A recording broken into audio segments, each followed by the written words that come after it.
سلام و عرض ادب خدمت تمام مردم کشورم. امروز راجع به صاحب ملک‌های عزیز می‌خوایم صحبت کنیم، صاحب مغازه‌های عزیز که این تورمی که توی کشور خورده، اینا فکر می‌کنن تمام این تورم باید از جیب کاسب بگیریم. بریم با هم دیگه چند تا مغازه خالی من بهتون نشون بدم، دوباره برمیگردم.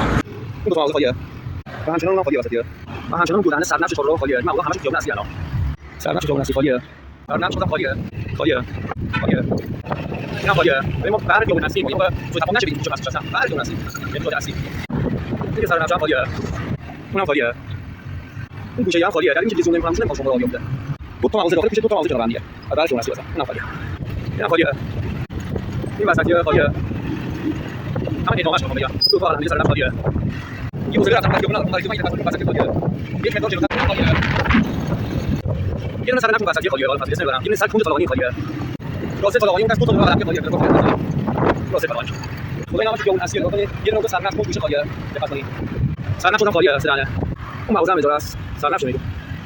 یا اون اصلی واسه. اوه مغازه خالیه نشون دادم. نهایتا سه تا اون اصلیه که من اومدم. نه یکیه. نهایتا سه تا اون اصلیه. یعنی که حوصله نمیشه شهر بگم. این مغازه‌ای که دیدین خالیه، اینا هر کدوم 6 ماه، 1 سال، شاید 1 سال و نیمه این مغازه‌ها خالیه.